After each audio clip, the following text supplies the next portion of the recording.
que vive y reina por siempre. Podemos cantar y danzar en su presencia. Somos libres. Él nos ha hecho libres.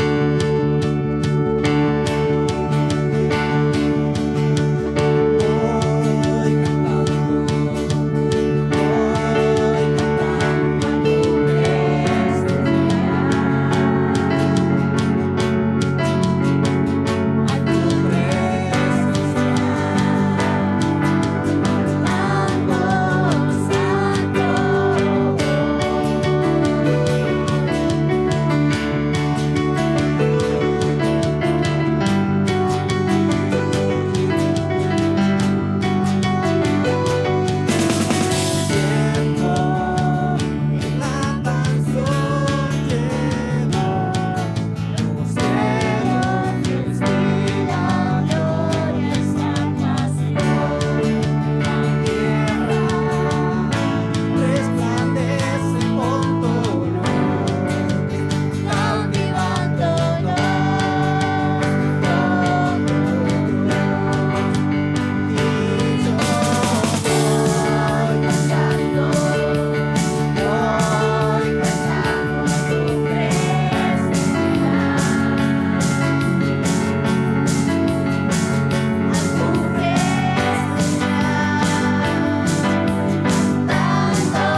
el honor, la honra, solo a ti, Señor, solo a ti, mi Dios. Santo eres, digno eres, Señor, maravilloso eres, incomparable Dios. No hay nadie como tú. Tú eres bello, tú eres hermoso. Oh, te adoramos, Dios. Te exaltamos, Señor.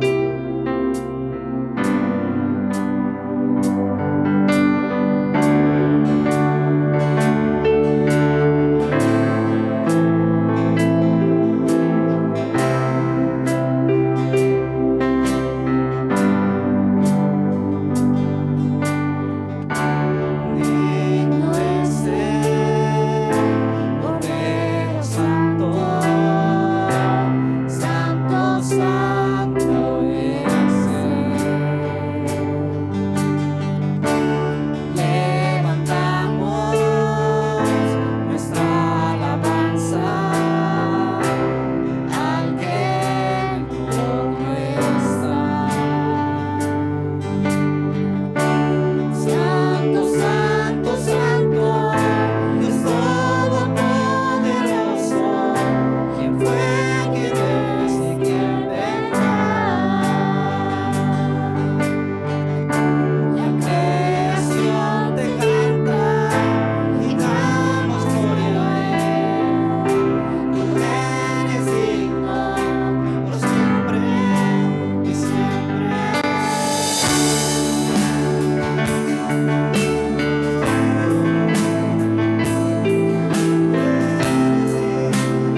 al único digno de recibir la gloria, al que está sentado en el trono, nuestro Rey justo y soberano. No hay nadie como Él. Él merece la gloria, Él merece la alabanza, y por eso le cantamos: Santo, Santo, Santo.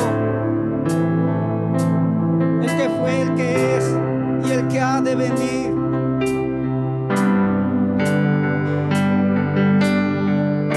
Santo, Santo, Santo, Dios todopoderoso, quien fue, quien es y quien vendrá. La creación te canta y damos gloria a Él. Tú eres digno por siempre y siempre. Santo, Santo, Santo, Dios todopoderoso, quien fue, quien es y quien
Gloria a Dios, Él vive.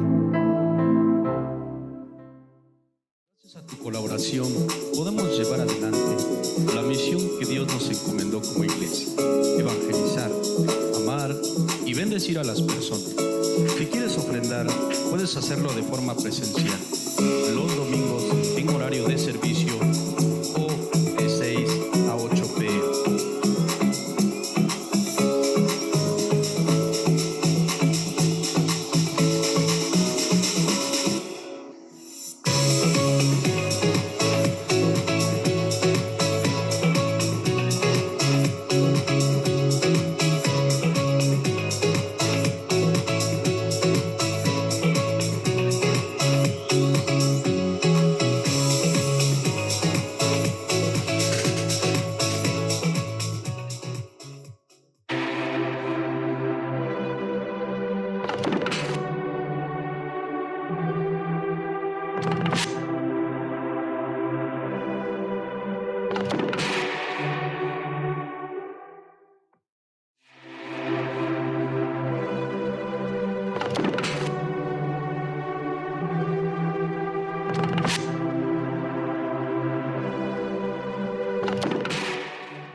¿Cuántos están listos ya para escuchar la palabra de Dios?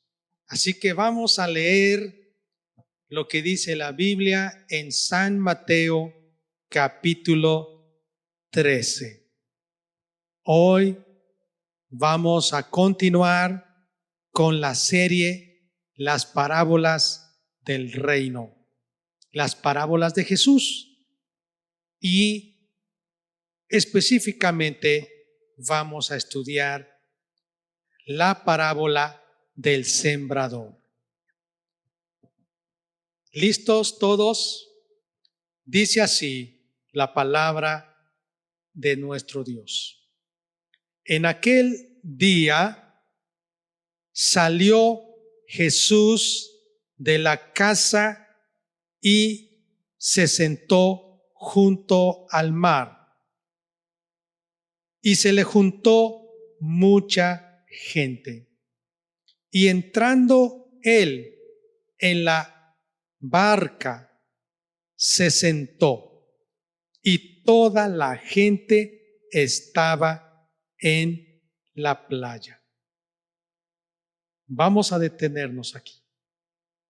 La Biblia nos dice que Jesús salió de casa donde él moraba y fue para sentarse junto al mar, pero le prestaron una barca y se metió adentro, y esa barca la movieron un poco más hacia adentro del mar, y toda la gente estaba en la playa, es decir, donde no estaba el agua, en la arena, en la playa. Quizá había montañas y era una multitud grande. Miren, qué interesante es que Jesús tenía un conocimiento muy amplio acerca de la oratoria y acerca del sonido. Y él se fue justo a la orilla del mar porque las olas, los vientos que mueven las olas, son los que hacen que se escuchara más fuerte el sonido de la voz. Así que Jesús sabía muy bien que aunque él no tenía micrófonos, aunque no había equipo de sonido que pudiera amplificar su voz, Jesús pudo usar un recurso natural que era estar dentro de una barca y se sentó. ¿Por qué? Porque para los judíos un gran maestro enseñaba sentado, y esto hablaba de que tenía algo que decir y tenía autoridad para decirlo. Y la multitud dice que también estaba atenta y escucharon lo que Jesús estaba hablando. Fíjense lo que dice el versículo 3. Y les habló muchas cosas por parábolas, diciendo: He aquí, el sembrador salió a sembrar. Vamos a pararnos aquí. Jesús hablaba por parábolas, dice, y les habló muchas cosas por parábolas. La parábola es un recurso literario que usa las realidades de la naturaleza para conectar con verdades espirituales. Entonces vamos a escuchar lo que Jesús habla sobre la naturaleza, pero ¿qué puede uno aprender de esa realidad de la naturaleza sobre asuntos espirituales? Ahora sí, dice el versículo 4. Salió el sembrador a sembrar, y mientras sembraba, parte de la semilla cayó junto al camino, y vinieron las aves y la comieron. Parte cayó en pedregales, ya es otro terreno, donde no había mucha tierra y brotó pronto, porque no tenía profundidad de tierra. Pero salido el sol se quemó, y porque no tenía raíz se secó. Y parte, otro tipo de terreno, cayó entre espinos, y los espinos crecieron y la ahogaron. Pero parte, otra vez el tipo de terreno número 4, cayó en buena tierra y dio fruto, cual a 100, cual a 60 y cual a 30 por uno. El que tiene oídos para oír, oiga. Padre nuestro que estás en los cielos, en este momento nos disponemos a escudriñar tu santa palabra. Oh Dios, tú nos has dado al Espíritu Santo, quien nos enseña. No queremos interpretar tu palabra de acuerdo a nuestras ideas humanas. Queremos que tu Espíritu Santo nos ilumine para entender lo que tú realmente nos dices y que podamos hacer lo que tú nos dices. Hoy te lo pido en el nombre de Jesús. Amén. Vamos a pasar antes a la explicación, pero como la introducción. ¿Qué significa esta parábola? Y después, ¿cómo podemos aplicarla? Entonces, 3 pasos para que estudiemos esta parábola. El primer paso es la observación. Vamos a ver, ¿quién está hablando aquí? Jesús. ¿A quién le está hablando? A una multitud que tiene ganas y deseos de escucharle. ¿Cuántos de ustedes vinieron hoy a escuchar a Jesús? Jesús nos habla por medio de su palabra. Imagínense que Jesús estuviera aquí, sentado aquí con nosotros, y ya estamos todos escuchándole y decimos: Jesús, háblanos más. Jesús, queremos escuchar más acerca del reino de los cielos. Bueno, ¿y qué método va a usar Jesús? El discurso a través de la oratoria. ¿Y qué tipo de técnica? Pues la parábola. Ahora, vean aquí.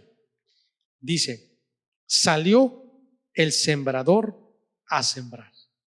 ¿A quién se refiere el sembrador? Es probablemente Jesús mismo quien está hablando como el sembrador. Pero también se puede referir a un enviado de Dios que sale a sembrar. Y dice que salió y fue tirando la semilla, y dice 4 veces parte de esa semilla. Imagínense un sembrador que tiene le dicen algunos, zurrón, o una bolsa, o una canasta, o un tenate, y entonces tiene ahí un almud, o quizá 1 kilo, 2 kilos de semilla. Y entonces, imagínense, el sembrador toma la semilla y la va lanzando, tirando al campo.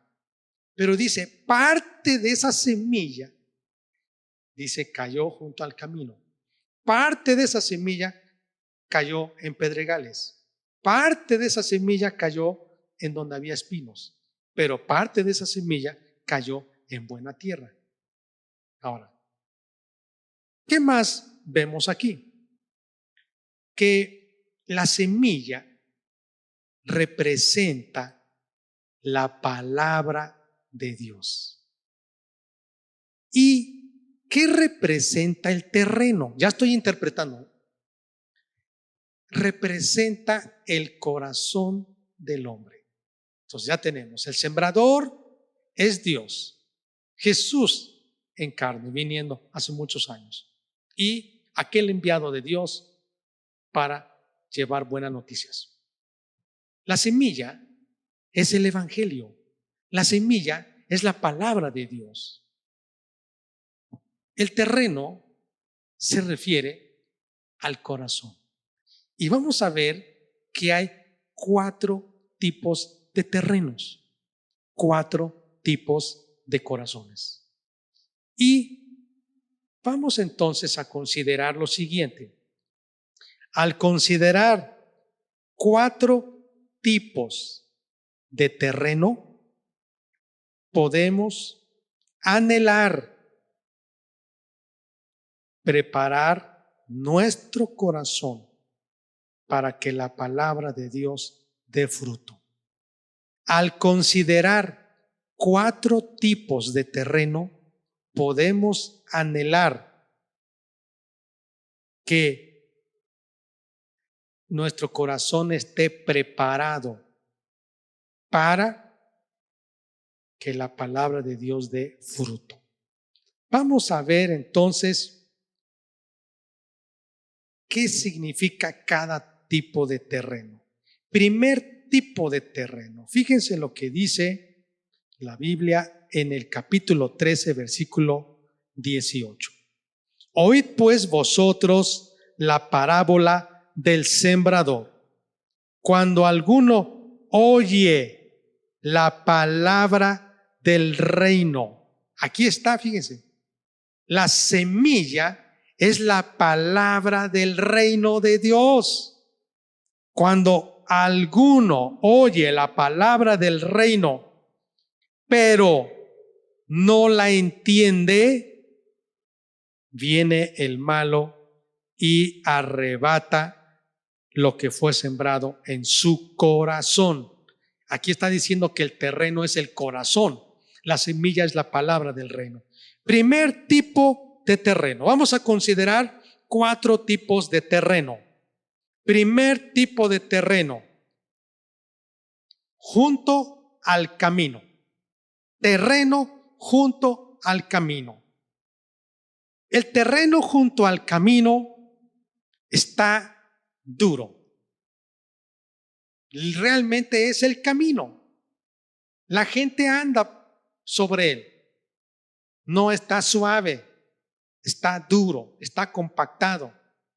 Por lo tanto, cuando un sembrador tira la semilla, esa semilla no puede penetrar en el terreno, se queda encima del terreno.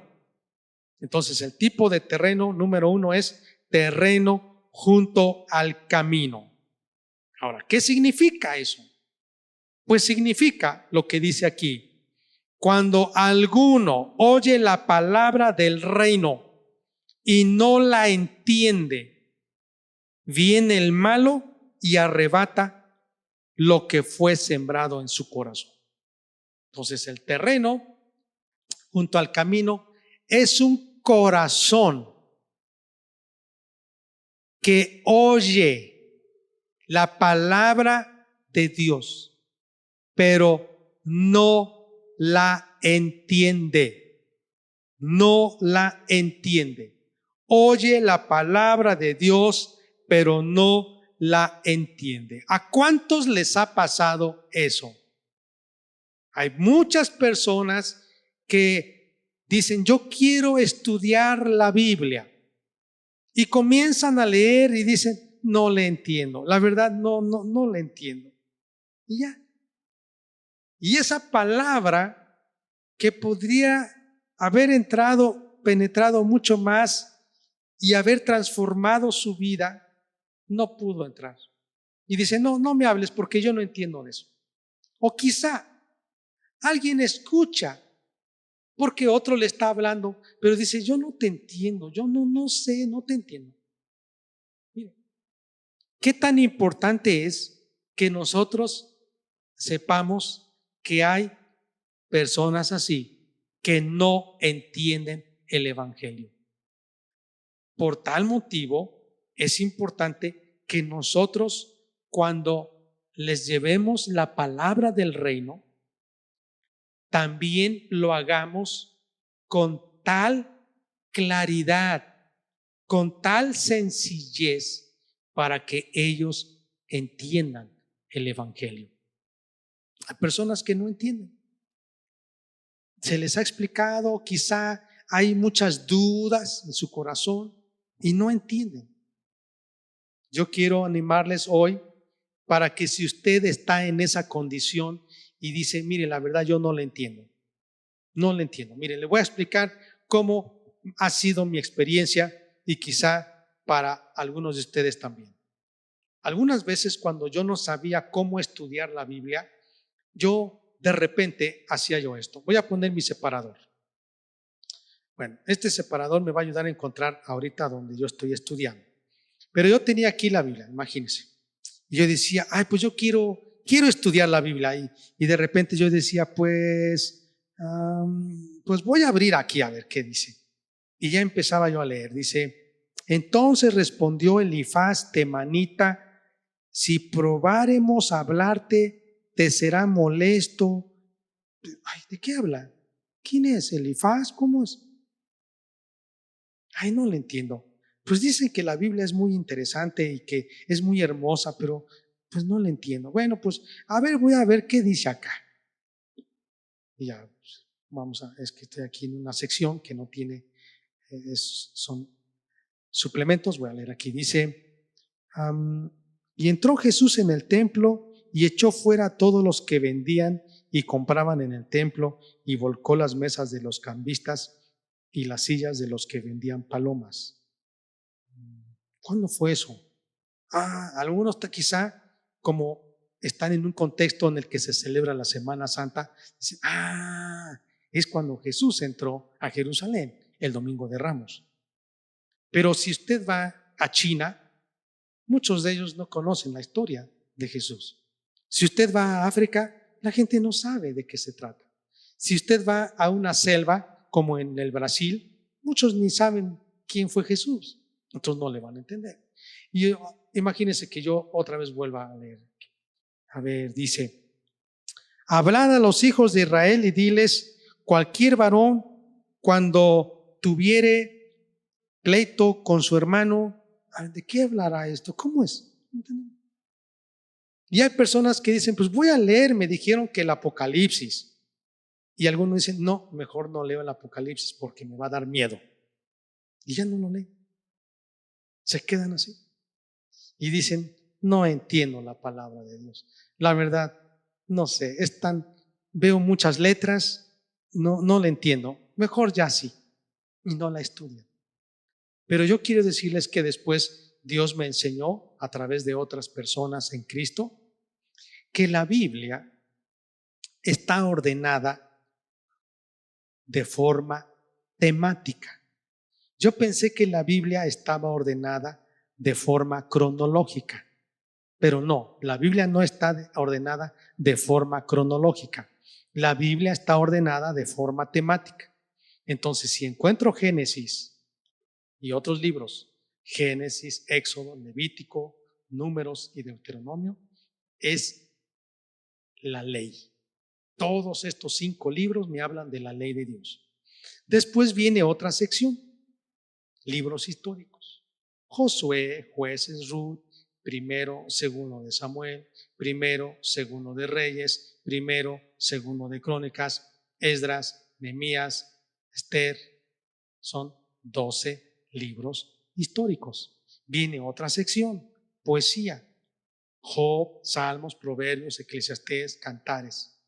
Son 5 libros. Y luego viene otra sección, profetas mayores, son 5. Isaías, Jeremías, Lamentaciones, Ezequiel y Daniel. Y luego viene otra sección que son los profetas menores, son 12. Oseas, Daniel, Oseas, Joel, Amós, Abdías, Jonás, Miqueas, Nahum, Habacuc, Ageo, Sofonías, Zacarías y Malaquías. Son 12. Y luego sigo otra vez con otra sección, evangelios, Mateo, Marcos, Lucas, Juan. Y luego voy a otra sección, libros de historia, Hechos de los Apóstoles. Luego voy a otra sección, las epístolas del apóstol Pablo: Romanos, Gálatas, Primera, Segunda de Corintios, Gálatas, Efesios, Filipenses, Colosenses, Primera y Segunda de Tesalonicenses, Primera y Segunda de Timoteo, Tito, Filemón. Y luego voy a otra sección, que son las epístolas universales o generales: Hebreos, Santiago, Primera y Segunda de Pedro, Primera, Segunda y Tercera de Juan, Judas. Y luego finalmente la sección de profecía, Apocalipsis. Y está ordenada la Biblia en forma temática.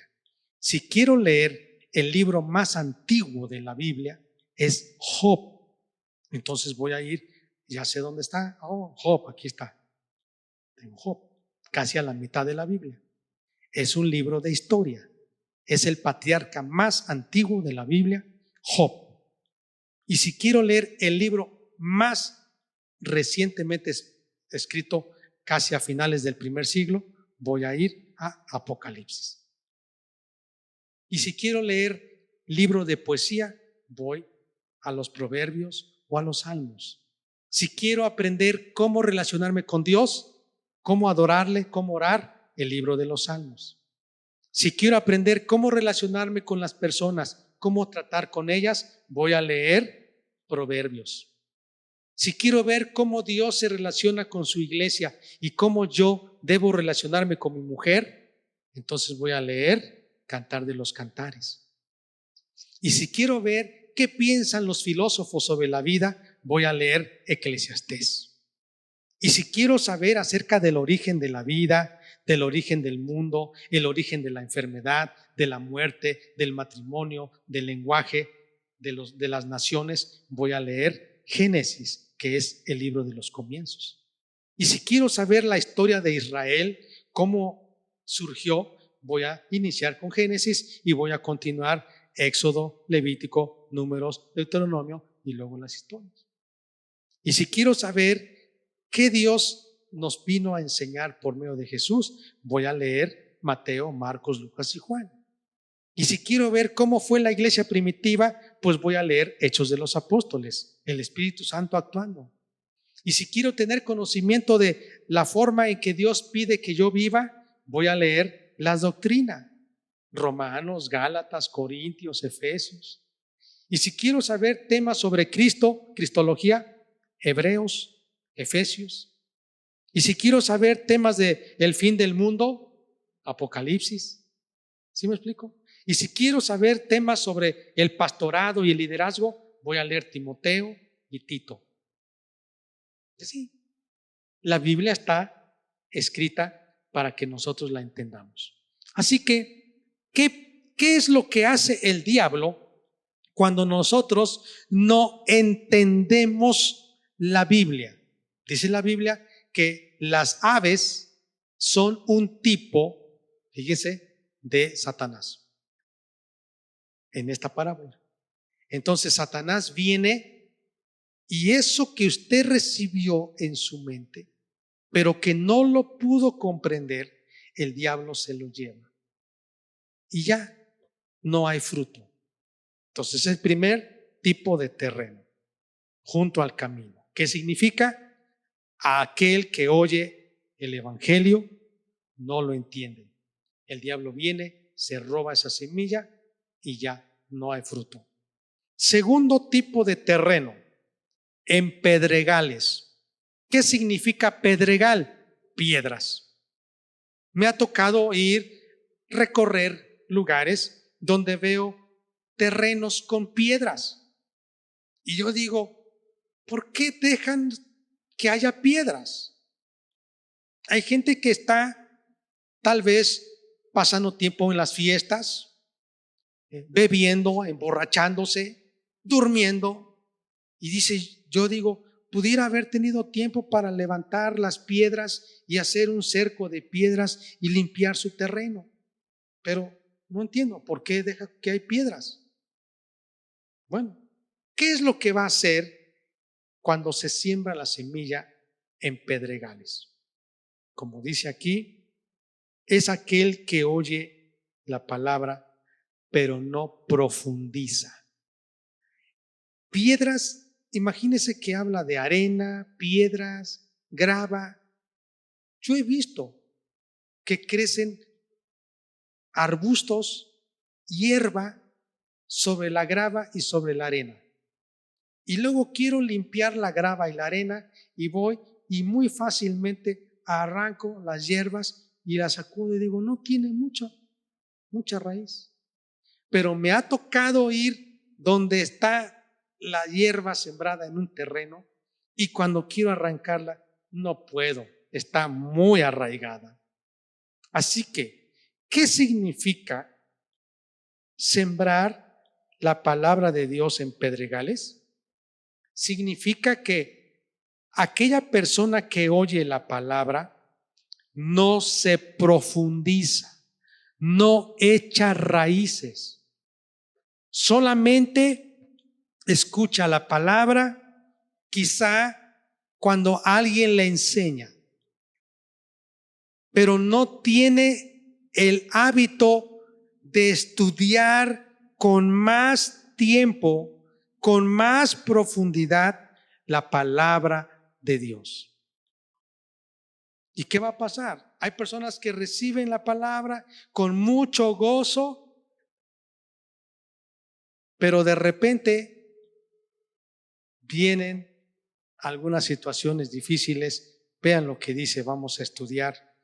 Dice aquí, el que fue sembrado en pedregales, verso 20, es el que oye la palabra y al momento la recibe con gozo, pero no tiene raíz en sí, sino que es de corta duración, pues al venir la aflicción o la persecución por causa de la palabra, luego tropieza. ¿Qué significa sembrar la semilla, la palabra de Dios, en un corazón que está como en pedregales? Que se pone muy entusiasmado. Sí, yo quiero seguir a Jesús. Yo sí quiero escuchar más de Jesús. Pero de repente vienen las aflicciones y dice, no, ya no quiero seguir a Jesús. Hasta hay personas que de una forma pues burlona le dicen, ya ves, estas aflicciones te están ocurriendo porque tú ya estás leyendo la Biblia. Y la verdad, sí, algunas personas han tenido esa experiencia. Dice, yo he empezado a leer la Biblia, he querido profundizarme más de conocer a Jesús, pero me han dado más problemas, he tenido más problemas. Ahora la gente me critica más, ahora tengo más problemas con mi familia. Y dicen, ¿por qué? Y piensan, esto ha de ser malo porque está viniendo muchos problemas. No, lo que pasa es que esa persona se está dando cuenta que seguir a Cristo no es fácil, pero que si esa persona no se profundiza más en conocer de Dios, va a ser muy superficial, y esto habla de personas emocionales. Y Dios no quiere que seamos, por un lado, desconocedores de su palabra, pero por otro lado, que seamos emocionales, que solamente pues nos emocionemos, y saben ustedes que las emociones suben y bajan. Y hay gente que está animada y luego se desanima y quiere seguir y después ya no quiere seguir. Eso no ayuda. ¿Qué es lo que va a evitar para que no seamos como terrenos de pedregales?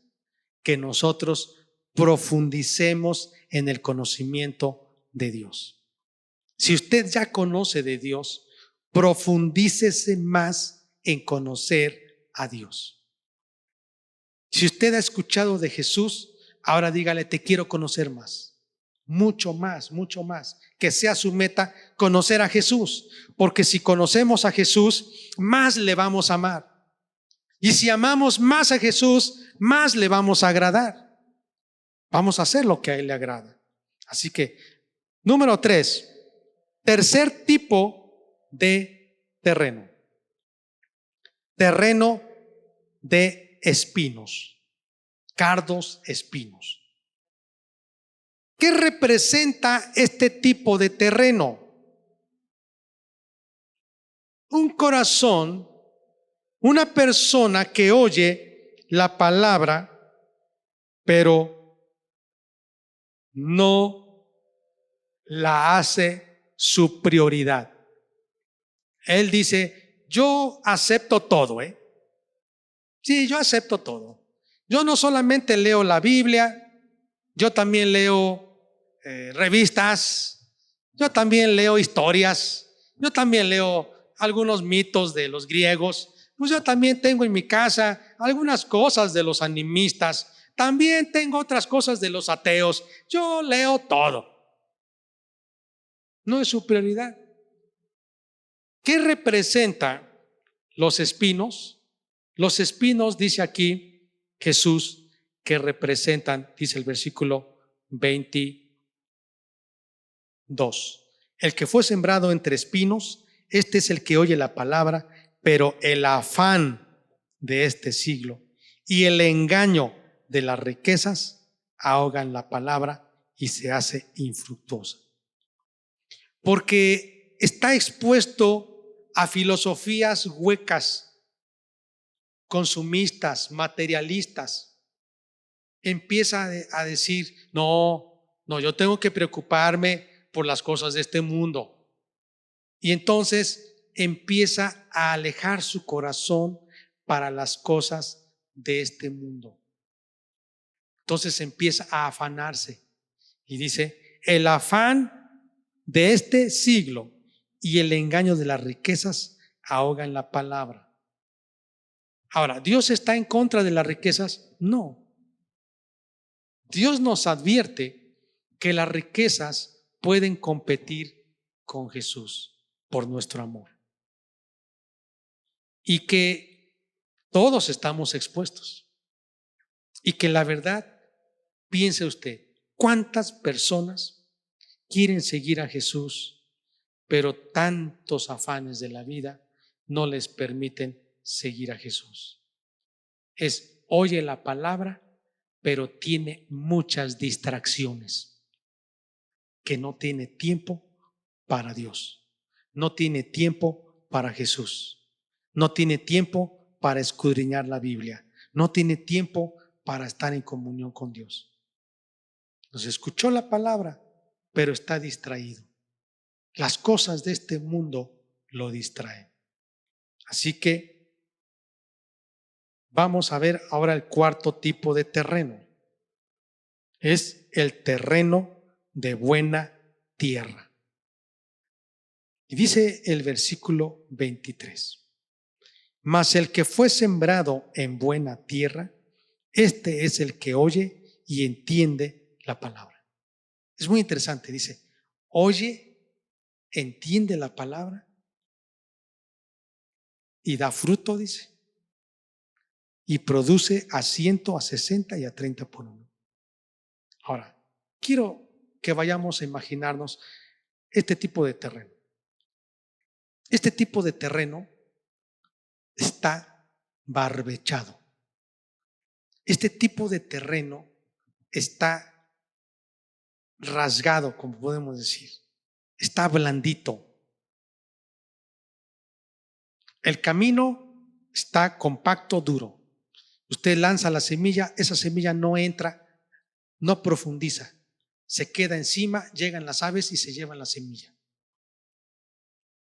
La semilla que se sembró donde están las piedras, pedregales, pues sí, creció raíz, pero vino el sol, la quemó, luego se secó y se acabó. O se pone la semilla y de repente crecen los espinos y los cardos, ¿y qué hacen? Ahogan, le roban nutrientes y la semilla se seca o la planta se muere y no hay fruto. Pero aquí dice, en buena tierra. ¿Cómo es una buena tierra? Miren lo que dice la Biblia en el libro de Joel. Joel, capítulo 2. Es un libro del Antiguo Testamento. Usted puede acompañarme y vamos a leer en Joel, capítulo 2, versículo 13. Lo voy a leer para ustedes y dice de la siguiente manera: rasgad vuestro corazón y no vuestros vestidos. Convertíos a Jehová vuestro Dios, porque misericordioso es y clemente, tardo para la ira y grande en misericordia, y que se duele del castigo. Me gusta mucho cuando Jesús habla de las cosas de este mundo, de la naturaleza, para enseñarnos verdades espirituales.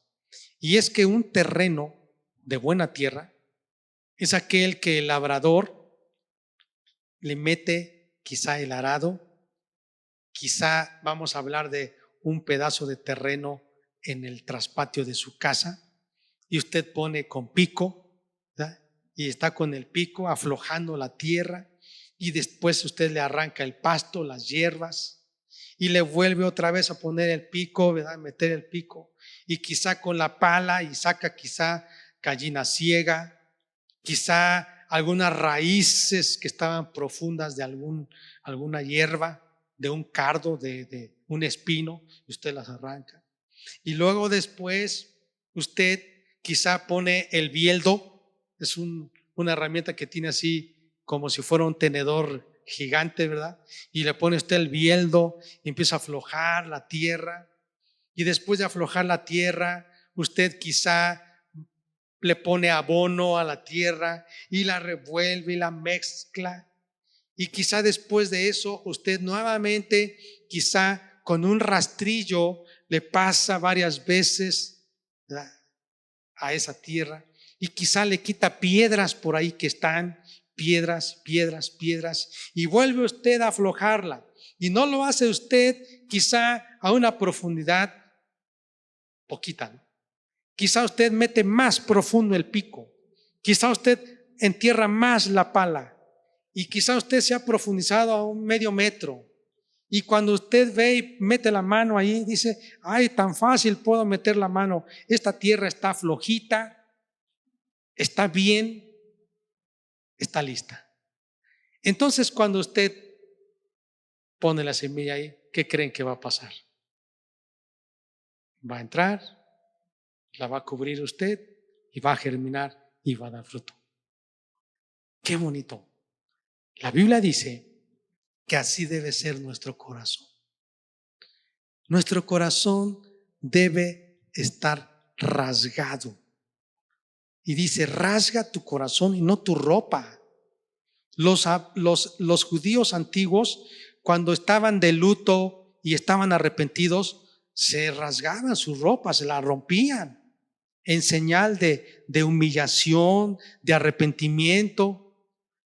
Pero Dios les está diciendo: no, porque rasgas tu ropa pero sigues igual. No, rasga tu corazón. ¿Y qué significa rasgar nuestro corazón? Significa que debemos quebrantarnos. Vamos a leer otra vez. Dice, versículo 13: rasgad vuestro corazón y no vuestros vestidos. Convertíos a Jehová vuestro Dios, porque misericordioso es y clemente, tardo para la ira y grande en misericordia, y que se duele del castigo. Entonces, ¿qué es rasgar nuestro corazón? Es humillarnos delante de Dios. Es llegar con un corazón quebrantado, es llegar ante Él con un corazón entristecido por el pecado que hemos hecho y decirle: Dios, aquí estoy, perdóname, necesito de ti. Vean lo que dice el capítulo 10 de Joel, versículo 12. Bueno, Oseas más bien. Dije Joel, ahora vamos a ver Oseas, un poquito antes. Capítulo 10, versículo 12. Dice: sembrad para vosotros en justicia, segad para vosotros en misericordia, haced para vosotros barbecho porque es el tiempo de, ¿qué dice? De buscar a Jehová hasta que venga y os enseñe justicia. Es el tiempo de buscar a Jehová. Y para eso tenemos que tener un corazón sensible, un corazón dispuesto, un corazón humillado, un corazón quebrantado, un corazón arrepentido, un corazón en el que nosotros lleguemos ante Él y seamos sinceros y lo abramos y le digamos: este soy yo delante de ti. Soy un vil pecador. No puedo esconder lo que hay en mí. Tú conoces mi corazón. Rasgo mi corazón, lo presento ante ti y realmente reconozco que estoy mal delante de ti. Si nosotros nos presentamos así, la Biblia dice que entonces la palabra de Dios va a entrar. ¿Y qué creen que va a pasar? Va a germinar, va a haber cambios. Cuando una persona se arrepiente genuinamente, hay cambios. ¿Y qué creen que pasa? Su vida es transformada y empieza a dar fruto, y dice la Biblia, a 100, a 60 y a 30 por uno. Les voy a explicar qué significa eso. La Biblia dice que cuando una persona siembra una semillita, imagínense una semilla de maíz, no cosecha una semilla, va a cosechar una mazorca. Y si alguien cuenta la mazorca, de la mazorca, ¿cuántos granos de maíz hay? Oh, son muchos. Entonces, de un grano de maíz, ¿cuántos maíces sacó? Y pueden ser 100 por uno, 30 por uno, 60 por uno. Y lo que está diciendo es que cuando nosotros venimos ante Dios con un corazón quebrantado, arrepentido, sensible, que la palabra de Dios penetre, ¿qué creen que va a pasar? Va a haber fruto y nos vamos a multiplicar a 30 personas por uno, a 60 personas por uno, a 100 personas por uno. Vamos a impactar a la gente y las personas van a decir: oye, ¿qué te pasó? Te ves diferente, tu matrimonio es diferente, tu familia es diferente. Y la respuesta es: Cristo Jesús está en mí. Le invito a ponerse de pie y oramos. Si usted está aquí en esta noche y en su corazón ha habido el deseo de conocer a Jesús, usted dígale: sí, Jesús, te necesito. Aquí estoy. Quiero, antes de orar, leer esta porción y que usted me ayude a orar. Dice la Biblia que cuando Jesús estaba enseñando, Él dijo: bienaventurados los pobres en espíritu, porque de ellos es el reino de los cielos. Bienaventurados los pobres en espíritu. Un corazón quebrantado es un corazón que reconoce su necesidad de Dios. Y si nosotros reconocemos nuestra necesidad, fácilmente la palabra de Dios va a entrar y va a dar fruto. Así que vamos a orar. Padre nuestro que estás en los cielos, en este momento estamos aquí en tu presencia. Yo quiero siempre que tu palabra esté en mí. Al considerar estos 4 tipos de terreno, hoy me doy cuenta que si yo quiero tener fruto, que verdaderamente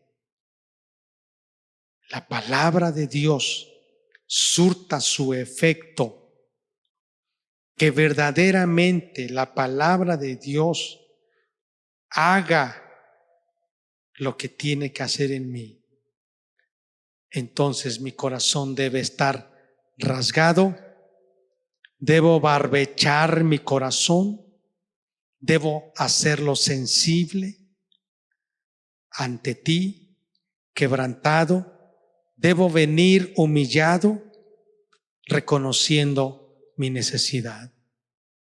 Cuando reconozco mi necesidad, entonces tú puedes saciarme. Hoy te pido por aquellos que están escuchando este mensaje, que tu palabra pueda entrar a sus corazones y que produzca el fruto de justicia, cambios que se puedan traducir en mejores familias, mejores matrimonios, mejores personas, llenas de gozo, de paz, de esperanza en ti, de amor, de fe. Ese es mi deseo, Dios. Y hoy, en Cristo Jesús, oro para que todos los que hoy hemos escuchado tu palabra, la recibamos con gozo y demos fruto. Demos fruto, demos fruto. Frutos afables, frutos dignos, conducta digna que demuestra que tu palabra ha hecho su obra, su efecto en nosotros. No queremos ser oidores que no entienden tu palabra y que el diablo se lleva esa palabra, esa verdad, y nos olvidamos. No queremos ser personas que somos emocionales y no profundizamos en tu palabra. Ayúdanos a escudriñar tu palabra, a estudiarla, a memorizarla. Tampoco no queremos ser personas que se distraigan con las cosas de este mundo. Ayúdanos a concentrarnos en ti. Todo tiene su tiempo y tiene su lugar, pero que tú seas la prioridad número 1. Así que hoy aquí estamos, queremos decirte, haz tu voluntad. Queremos decirte que sí queremos ser hacedores de tu palabra. Gracias te damos, Dios, por tu palabra también que ha sido expuesta. En Cristo Jesús. Amén.